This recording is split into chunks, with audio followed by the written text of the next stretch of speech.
ended, after introductions, she said, I just have to ask you just one question. She said, I want to know what's wrong with your shoes.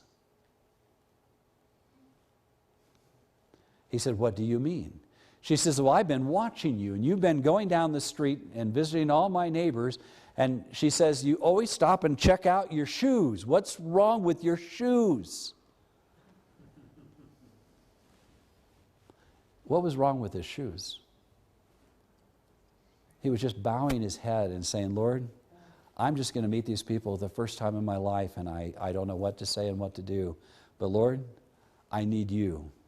Sherry and I had the privilege of listening to this man share in the morning meetings at one of our camp meetings this experience of when he was a young man, and he was in his 70s when he shared the story.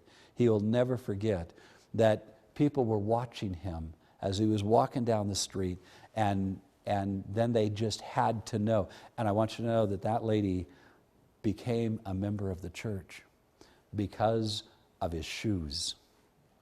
I want you to understand that Latter Rain Power equips you for your ministry, empowers you in your ministry, but it isn't what you think. Is that fair? It's not going to be what you think from a human perspective. It's going to be what God is doing in the people that you are around and you are experiencing and you're visiting with. You don't know what God is doing in their hearts, but He has you there if you're available to Him, and He is doing this work in you, and other people are going to be I will say cognizant, I want to say aware of that work happening in your life. You may not think anything is happening at all.